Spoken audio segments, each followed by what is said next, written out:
La idea del norte. Lord Asriel saludó al rector cordialmente acercándosele para estrecharle la mano. Desde su escondrijo, Lyra observó los ojos del rector y vio que efectivamente se desviaban un segundo hacia la mesa donde antes estaba el tocay. Rector, continuó Lord Asriel, lo siento mucho, pero he llegado con excesivo retraso y no he querido interrumpir la cena. Por eso me he acomodado aquí. ¿Qué tal, vicerrector? Me alegro de verlo también. Tenga la bondad de excusar mi desaliñado aspecto, pero acabo de llegar. Sí, rector, el tocay ha desaparecido y tengo la impresión de que lo está usted pisando. Al bedel se le cayó la botella de la mesa, aunque la culpa fue mía. ¿Cómo está usted, capellán? Leí su último artículo con gran interés. Se apartó a un lado con el capellán, lo que permitió que Lyra viera perfectamente el rostro del rector. Permanecía impasible, aunque el daimonion que tenía posado en el hombro ahuecaba las plumas y se movía muy inquieto haciendo descansar el cuerpo de una pata a la otra. Lord Asriel ya dominaba el salón y, aunque procuraba mostrarse cortés con el rector, dado que aquel era el territorio que le correspondía, estaba muy claro en qué sitio residía el poder. Los licenciados saludaron al visitante y entraron en el salón. Algunos se acomodaron en torno a la mesa, otros en las butacas, y al poco tiempo el aire se llenó del rumor de las conversaciones. Lyra se percató de que los concurrentes estaban muy intrigados a causa de la caja de madera, la pantalla y el proyector. Conocía bien a todos los licenciados, al bibliotecario, al vicerrector, al investigador y a todos los demás. Eran hombres que habían estado toda la vida a su alrededor, la habían instruido, la habían reprendido, la habían consolado, le habían hecho pequeños obsequios, le habían impedido el acceso a los árboles frutales del jardín. No tenía más familia que aquella, e incluso habrían podido pasar por su verdadera familia si Lyra hubiera sabido qué significaba eso, aunque, en ese caso, habría considerado más familia suya a los criados del college. Los licenciados tenían cosas más importantes que hacer que corresponder a los afectos de una jovencita entre salvaje y civilizada, que les había caído en suerte como por casualidad. El rector encendió el infiernillo de alcohol colocado debajo del pequeño brasero de plata y calentó un poco de mantequilla antes de cortar media docena de cápsulas de adormidera y de echarlas en él. Después de una cena se servían siempre adormideras, porque aclaraban las ideas, estimulaban la lengua y animaban la conversación. Era tradicional que el rector en persona se encargase de asarlas. Aprovechando el ruido producido por el chisporroteo de la mantequilla al freírse y el rumor de las conversaciones, Lyra se desplazó para buscar mejor posición. Con grandes precauciones descolgó de la percha una de las togas, larga y completamente forrada de piel, y la colocó en el suelo del armario. «Tendrías que haber elegido una prenda más áspera», le murmuró Pantalaimon a media voz. «Como te pongas más cómoda, te quedarás dormida». «En ese caso tendrás que despertarme», replicó ella. Lyra se sentó y prestó oído a la conversación, una conversación bastante aburrida, acerca de cuestiones políticas todo el tiempo y, encima, de política londinense, nada interesante relacionado con los tártaros. Los aromas de las adormideras fritas y de las hojas humeantes se colaban agradablemente a través de la puerta del armario y, en más de una ocasión, Lyra no pudo evitar algunos cabeceos. Por fin oyó unos golpes en la mesa. Las voces callaron y habló el rector. «Señores», comenzó, «sé que hablo en nombre de todos al dar la bienvenida a Lord Asriel. Aunque rara vez nos visita, siempre sacamos un gran provecho de su presencia y estoy seguro de que esta noche tiene algo particularmente interesante que presentarnos. Todos sabemos que estamos viviendo una época de particular tensión política. Mañana por la mañana se requiere a primera hora la presencia de Lord Asriel en Whitehall, y ya hay un tren esperándole para trasladarlo a Londres en cuanto hayamos terminado esta conversación. Así pues, debemos administrar eficazmente el tiempo. Supongo que, cuando haya terminado de hablar, habrá algunas preguntas. Les agradecería que fueran breves y sucintas. Lord Asriel, ¿querría tomar la palabra? Gracias, rector, repuso Lord Asriel. Desearía empezar mostrándoles algunas filminas. Usted, vicerrector, supongo que estará mejor situado aquí. Quizás el rector querrá sentarse junto al armario. El anciano vicerrector era casi ciego, por lo que era una atención hacerle un sitio cerca de la pantalla, aunque el hecho de situarlo delante significaba que el rector tendría que sentarse junto al bibliotecario, más o menos a 1 metro de distancia del lugar donde Lyra estaba acurrucada en el armario. Cuando el rector se acomodó en la butaca, Lyra oyó que murmuraba: «Maldita sea, estoy seguro de que sabía lo del vino». El bibliotecario murmuró a su vez: «Pedirá dinero. Si dice que hay que hacer una votación. Si propone eso, debemos oponernos con toda la elocuencia de que seamos capaces». El proyector comenzó a sisear mientras Lord Asriel lo bombeaba con todas sus fuerzas.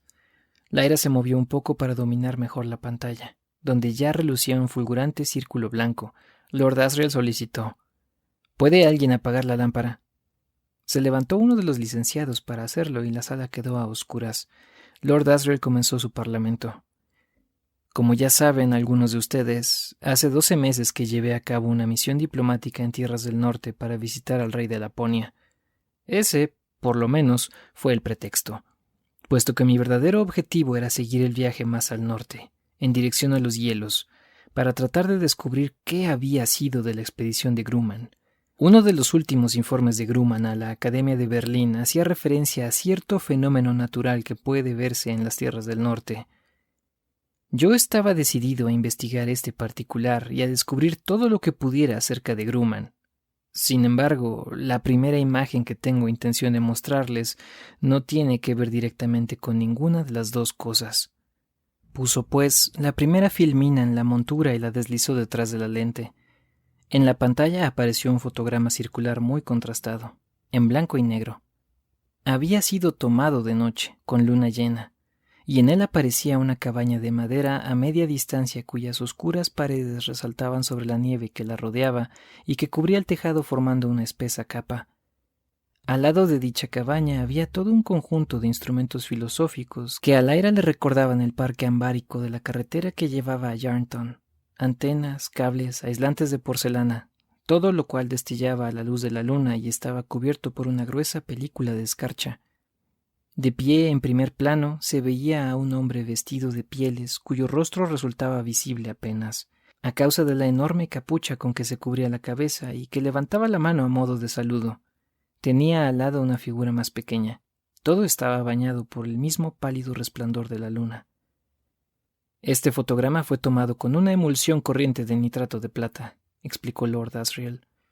«Quisiera ahora que vieran otro, tomado desde el mismo punto tan solo 1 minuto más tarde y con una nueva emulsión especial». Sacó la primera filmina y colocó otra en la misma montura.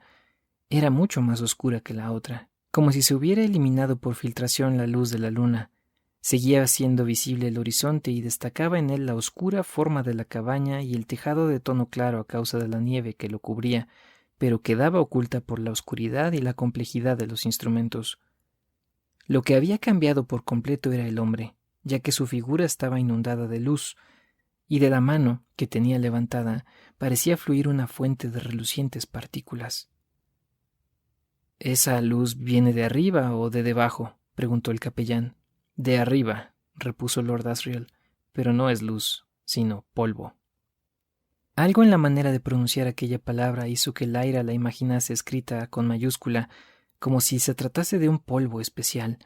La reacción de los licenciados confirmó la sensación que había tenido, puesto que las palabras de Lord Asriel provocaron un repentino silencio de la concurrencia, seguido de exclamaciones reprimidas de incredulidad.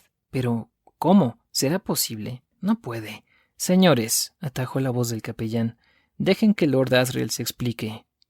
«Es polvo», repitió Lord Asriel. «Queda impresionado como luz en la placa porque las partículas de polvo afectan esta emulsión de la misma manera que los fotones afectan la emulsión de nitrato de plata. El motivo de que mi expedición se dirigiera primero al norte fue, en parte, comprobar esto. Como pueden ver, la figura del hombre resulta perfectamente visible. Ahora quisiera que se fijasen en la forma que tiene a su izquierda». Indicó la forma borrosa de la figura más pequeña. «Yo me figuraba que era el daimonion del hombre», apuntó el investigador. «No, en aquel momento preciso tenía su daimonion arrollado en torno al cuello en forma de serpiente. Esta figura que resulta apenas visible es un niño». «¿Un niño amputado?», apuntó alguien, y por la manera de interrumpir la frase, demostró que se daba cuenta de que no habría debido hacer el comentario. Se hizo un profundo silencio. Lord Asriel respondió con voz tranquila. un niño entero. Y dada la naturaleza del polvo, precisamente en eso estriba la cuestión, ¿no creen? Nadie pronunció palabra durante varios segundos. Un momento después se oía la voz del capellán. «Ah», dijo como un hombre sediento que, después de haber bebido a placer, deja el vaso para respirar tras haber retenido el aliento mientras bebía. «Y las corrientes de polvo, procedentes del cielo, lo bañan en algo que parece luz. Podrán examinar la fotografía todo lo cerca que quieran porque se las dejaré cuando me vaya. Si la he enseñado ahora ha sido para demostrar el efecto de esta nueva emulsión. Ahora me gustaría mostrarles otra fotografía». Cambió la filmina. La siguiente también había sido tomada de noche, pero esta vez sin luna. Se veía en ella un pequeño grupo de tiendas de campaña en el fondo, perfiladas débilmente sobre el bajo horizonte y, junto a ellas, un montón desordenado de cajas de madera y un trineo. Pero el interés básico de la fotografía estribaba en el cielo, del que colgaban haces y velos de luz a manera de cortinas ondulantes, formando guirnaldas que pendían de unos invisibles ganchos situados a centenares de kilómetros de altura, o que se agitaban hacia los lados como movidas por un insólito céfiro. «¿Y eso qué es?», inquirió la voz del vicerrector. «Una fotografía de la aurora». «Un bello fotograma», manifestó el profesor Palmerian, «de los mejores que he visto en mi vida». «Perdonen mi ignorancia», intervino la temblona voz del viejo chantre. «Pero suponiendo que haya sabido alguna vez qué era la aurora, lo he olvidado. ¿Es lo que se llaman luces boreales?» «Sí, tiene muchos nombres. Está compuesta de tempestades de partículas cargadas y de rayos solares de fuerza intensa y extraordinaria, invisibles de por sí, pero que producen esta radiación luminosa cuando se interrelacionan con la atmósfera. De haber tenido tiempo, habría hecho teñir la filmina para que aparecieran los colores, rosado y verde pálido la mayor parte, con una tonalidad carmesí que sigue el borde inferior de esa formación semejante a una cortina. Esta ha sido tomada con una emulsión ordinaria, y ahora me gustaría que observaran una fotografía tomada con la emulsión especial». Sacó la filmina. Lyra oyó que el rector decía en voz baja: «Caso de que nos obliga a realizar una votación, podríamos tratar de acogernos a la cláusula de asistencia. Durante las últimas 52 semanas solo ha residido 30 en el college». «Tiene el capellán de su parte», murmuró el bibliotecario en respuesta. Lord Asriel colocó una nueva filmina en la montura del proyector. En ella se mostraba la misma escena.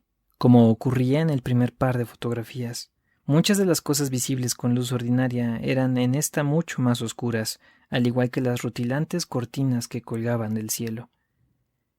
Sin embargo, en medio de la aurora, muy por encima del desolado paisaje, Lyra distinguió algo concreto.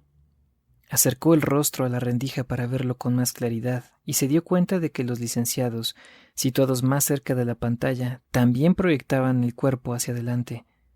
Al observar con más atención, la maravilla que sentía Lyra todavía fue en aumento al ver que allí en el cielo se perfilaba la inconfundible silueta de una ciudad. Torres, cúpulas, muros, edificios y calles, todo suspendido en el aire. Lanzó un suspiro de admiración. El licenciado Cassington apuntó: «Parece una ciudad». «Ni más ni menos», respondió Lord Asriel. «Una ciudad de otro mundo, ¿verdad?», terció el decano, dejando traslucir un cierto desprecio en su voz. Lord Asriel ignoró ese comentario. Hubo una oleada de excitación entre algunos licenciados, como si después de haber escrito tratados sobre la existencia del unicornio sin haber visto ninguno en su vida, acabasen de mostrarles un ejemplar vivo recién capturado. «¿Se trata del asunto Barnard Stokes?», preguntó el profesor Palmerian. «¿Sí o no?». «Eso es lo que quiero investigar», afirmó Lord Asriel. Estaba de pie a un lado de la pantalla iluminada, y Lyra podía ver que sus ojos oscuros escrutaban a los licenciados mientras estos examinaban fijamente la filmina de la aurora. Junto a él brillaba el verde fulgor de los ojos de su daimonion. Todas las venerables cabezas estaban tendidas hacia adelante, con sus gafas lanzando destellos. Tan solo el rector y el bibliotecario seguían arrellanados en sus sillones con las cabezas muy juntas. El capellán intervino. «Decía usted, Lord Asriel, que buscaba noticias de la expedición Grumman. ¿También investigaba este mismo fenómeno el doctor Grumman?» «Creo que sí. Y creo también que había reunido gran cantidad de datos sobre él mismo, si bien no podrá proporcionárselos debido a que está muerto. No, exclamó el capellán. Me temo que así es, y tengo aquí las pruebas. Una oleada de emoción y recelo recorrió todo el salón reservado cuando, siguiendo una indicación de Lord Asriel, 2 o 3 de los licenciados más jóvenes trasladaron la caja de madera a la zona frontal de la estancia. Lord Asriel retiró la última filmina, pero dejó encendido el proyector y, bajo el impresionante resplandor del círculo de luz, se inclinó para hacer palanca y abrir la caja. Lyra oyó el chirrido de los clavos al salir de la madera húmeda. El rector se levantó para ver mejor lo que hubiera que ver, con lo que impidió la visión de Lyra. El tío de ésta volvió a tomar la palabra. Como ustedes recordarán, la expedición de Grumman desapareció hace 18 meses. Había recibido el encargo de la Academia Alemana de emprender viaje hacia el norte hasta llegar al polo magnético a fin de realizar ciertas observaciones espaciales.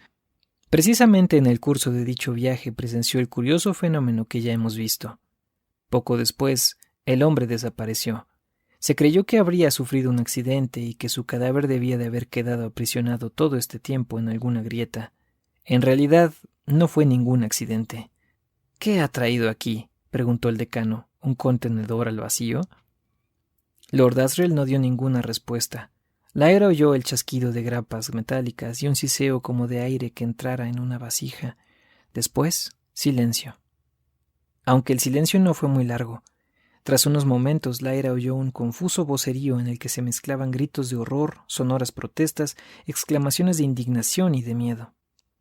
¿Pero qué? ¿Apenas humano ha sido? ¿Qué le ha sucedido?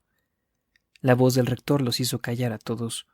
Lord Asriel, en nombre de Dios, ¿pero qué nos trae aquí? La cabeza de Stanislaus Grumman, respondió la voz de Lord Asriel. En medio de aquella confusión de voces, Lyra oyó que alguien se dirigía dando traspiés a la puerta, profiriendo al mismo tiempo sonidos incoherentes de desagrado. Lyra habría querido ver lo que veían ellos. Lord Asriel explicó. Encontré su cuerpo conservado en el hielo a poca distancia de Svalbard. Este es el trato que sus asesinos dieron a su cabeza. Observarán el esquema característico del cuero cabelludo arrancado. Supongo que usted lo conocerá bien, vicerrector. La voz del anciano sonó firme al responder. He visto hacerlo a los tártaros. Es una técnica que se practica entre los aborígenes de Siberia y del Tungusk. De allí se difundió, como es lógico, a las tierras de los Skrellings, aunque creo que actualmente ha sido prohibida en Nueva Dinamarca. ¿Me permite examinarla más de cerca, Lord Asriel? Después de un breve silencio volvió a hablar. No tengo muy buena vista y el hielo está sucio, pero yo diría que hay un agujero en la parte superior del cráneo. ¿Estoy en lo cierto? Lo está. ¿Trepanación? Exactamente. Esto provocó un murmullo de excitación. El rector se apartó y Lyra pudo ver de nuevo lo que sucedía. El viejo vicerrector, situado en el círculo de luz del proyector, sostenía un pesado bloque de hielo muy cerca de los ojos, en cuyo interior se encontraba encerrado un objeto que ahora Lyra distinguía muy bien, una masa informe y sanguinolenta que difícilmente habría podido identificarse como una cabeza humana. Pantalaimon revoloteó alrededor de Lyra. La inquietud del daimonion la afectó. «Shh», le dijo en un murmullo. «Escucha». El doctor Grumman fue en cierta ocasión alumno de este college, puntualizó el decano con voz encendida, y acabó en manos de los tártaros. ¿Tan al norte? Deben de haber llegado más allá de lo que se cree. ¿No ha dicho usted que lo encontró cerca de Svalbard?, preguntó el decano. Exactamente. Debemos deducir que los Panzerbjörn tienen algo que ver con esto. A Lyra la palabreja no le decía nada, pero resultaba evidente que era reveladora para los licenciados. Imposible, afirmó con decisión el licenciado Cassington. Jamás se han comportado de esta manera. Entonces quiere decir que usted no conoce a Iofur Raknison, intervino el profesor Palmerian, que había protagonizado varias expediciones a las regiones árticas. No me sorprendería lo más mínimo que le hubiera dado por arrancar cueros cabelludos humanos a la manera tártara. Lyra volvió a mirar a su tío, que observaba atentamente a los licenciados con una cierta ironía sardónica, aunque sin hacer comentario alguno. ¿Quién es Iofur Raknison?, preguntó alguien. El rey de Svalbard, respondió el profesor Palmerian. Sí, en efecto, uno de los Panzerbjörn. En cierto modo, un usurpador, porque se abrió subrepticiamente camino hacia el trono. O eso me han dicho, aunque no por ello deja de ser un personaje importante y que no tiene un pelo de tonto, pese a sus ridículas extravagancias, ya que se ha hecho construir un palacio de mármol importado y ha fundado lo que él llama una universidad. ¿Para quién? ¿Para los osos?, soltó uno, provocando la carcajada de toda la concurrencia. Pero el profesor Palmerian prosiguió. Debido a todo ello, puedo asegurarles que Iofur Raknison sería capaz de haberle hecho esto a Grumman. Al mismo tiempo, le complacería comportarse de forma totalmente diferente si se presentase la ocasión. Ya sabe usted cómo, ¿verdad, Trelawney?, preguntó al decano con ironía. Por supuesto que sí. ¿Sabe qué le gustaría por encima de todo? Más aún que un título honorífico, pues querría tener un daimonion. Si encuentra la manera de proporcionárselo, se lo habrán metido en el bolsillo para lo que haga falta. Los licenciados soltaron una risotada. Lyra, perpleja, iba siguiéndolo todo. Aunque no encontraba sentido alguno a lo que decía el profesor Palmerian, por otra parte, estaba impaciente por saber más cosas acerca de cueros cabelludos arrancados, luces boreales y aquel misterioso polvo.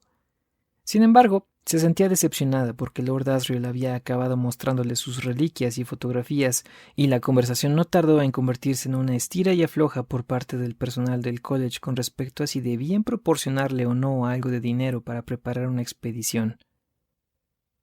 Proseguían las discusiones, y Lyra notaba que se le cerraban los ojos. No tardó en quedarse dormida, y Pantalaimon se le enroscó en torno al cuello tras haber adoptado su forma favorita para dormir, la de un armiño. Se despertó sobresaltada al notar que le sacudían los hombros. Silencio, le recomendó su tío. La puerta del armario ropero estaba abierta, y él permanecía agachado de espaldas a la luz. Ya se han ido todos, pero todavía anda por ahí algún criado suelto. Vete a tu cuarto y no digas nada de lo que has visto. ¿Han hecho la votación para darte el dinero?, le preguntó Lyra adormilada. Sí. ¿Qué es el polvo ese?, quiso saber Lyra haciendo esfuerzos para ponerse de pie, ya que tenía calambres tras haber estado doblada tanto tiempo. Nada que te importe. Claro que me importa, exclamó Lyra. Si quieres que esté escondida en el armario haciendo de espía, tengo que saber lo que espío. ¿Me dejas que vea la cabeza? Los blancos pelos de armiño de Pantalaimon se erizaron, y Lyra notó un cosquilleo en el cuello. Lord Asriel se echó a reír. No seas morbosa, le dijo mientras iba recogiendo las filminas y la caja de muestras. ¿Has vigilado al rector? Sí, y lo primero que ha hecho ha sido comprobar lo del vino. Bien, de momento le he dado esquinazo. Haz lo que te he dicho, vete a la cama. ¿Y tú? ¿A dónde vas? Vuelvo al norte. Salgo dentro de 10 minutos. ¿Puedo ir contigo? Dejó lo que tenía entre manos y miró a Lyra como si la viera por primera vez en su vida. También el daimonion de Lord Asriel volvió sus inmensos ojos verdes de irbis hacia la muchacha, quien se ruborizó al notar las miradas de ambos centradas en ella, aunque optó por devolvérsela orgullosamente. Tu sitio está aquí, respondió finalmente su tío. ¿Por qué? ¿Por qué está aquí mi sitio? ¿Por qué no puedo ir al norte contigo? Quiero ver las luces boreales, los osos, los icebergs, todo. Quiero saber qué polvo es ese, y esa ciudad suspendida en el aire. ¿Es otro mundo? No, tú no vienes, nena. Quítatelo de la cabeza. La época es muy peligrosa. Haz lo que te he ordenado. Ve a la cama y, si te portas bien, te traeré un colmillo de morsa con un esquimal en relieve. Y no discutas más, porque de lo contrario me enfadaré. Y el daimonion de su tío profirió un gruñido profundo y fiero que hizo que Lyra tuviera conciencia de pronto de lo que podían ser sus dientes al penetrar en la garganta. Lyra apretó los labios y observó a su tío con dureza sin que éste se diera cuenta. Estaba ocupado sacando el aire de aquel contenedor hermético y daba la impresión de que se había olvidado de ella. Sin añadir palabra, pero todavía con los labios prietos y el ceño fruncido, la muchacha y su daimonion se dirigieron a la cama. El rector y el bibliotecario eran viejos amigos y aliados, y siempre que se veían obligados a vivir algún episodio difícil, tenían por costumbre tomarse un vasito de Brandywine y consolarse mutuamente. Así pues, tan pronto como comprobaron que Lord Asriel se había marchado, se dirigieron rápidamente a los aposentos del rector y se instalaron en su estudio con las cortinas corridas y un buen fuego en la chimenea, no sin que sus respectivos daimonions hubieran ocupado sus lugares habituales en la rodilla de uno y en el hombro del otro, y se dispusieron a especular un poco acerca de lo que acababa de ocurrir. ¿Cree de verdad que sabía lo del vino?, preguntó el bibliotecario. Por supuesto que sí. No sé cómo se ha enterado, pero es evidente que lo ha hecho y que ha sido él mismo quien ha volcado la licorera. Claro que lo sabía. Perdone, rector, pero no puedo remediar el alivio que siento por haberme quitado un peso de encima. No me gustaba ni una pizca eso de ¿envenenarlo? Sí, el asesinato. Como es lógico, se trata de algo que no puede gustar a nadie, Charles, pero la cuestión es si resultaba peor hacerlo que las consecuencias de no haberlo hecho. Bien, ha intervenido algún tipo de providencia y no ha sucedido. Lo único que lamento es haber cargado su conciencia con el conocimiento de ello. No, eso no, protestó el bibliotecario, pero me habría gustado que usted me hubiera explicado algo más. El rector se quedó un momento en silencio antes de responder. Sí, quizá debería haberlo hecho. El aletiómetro advierte de aterradoras consecuencias si Lord Asriel continúa investigando. Dejando otras cosas aparte, la niña se verá involucrada y quiero mantenerla a salvo todo el tiempo que se pueda. ¿Tiene algo que ver este asunto de Lord Asriel con esta nueva iniciativa del Tribunal Consistorial de Disciplina? ¿Eso que llaman Junta de Oblación? ¿Lord Asriel? Oh, no, en absoluto. Todo lo contrario. La Junta de Oblación tampoco es completamente responsable ante el Tribunal Consistorial. Se trata más bien de una iniciativa privada dirigida por alguien que no aprecia en modo alguno a Lord Asriel. Yo, que estoy situado entre los dos, Charles, no puedo hacer otra cosa que ponerme a temblar. El bibliotecario guardó silencio a su vez. Desde que el Papa Juan Calvino había trasladado la sede del papado a Ginebra y establecido el Tribunal Consistorial de Disciplina, el poder de la Iglesia sobre todos los aspectos de la vida había sido absoluto. Tras la muerte de Calvino, quedó abolido el papado en sí, sustituido por toda una maraña de tribunales, colegios y consejos, conocidos colectivamente como magisterio. Se trataba de instituciones que no siempre estaban unidas, ya que a veces surgía entre ellas una amarga rivalidad. Durante buena parte del siglo anterior, la más poderosa había sido el Colegio de los Obispos, pero en años recientes el Tribunal Consistorial de Disciplina había ocupado su puesto como el organismo más activo y más temido de todos los de la Iglesia.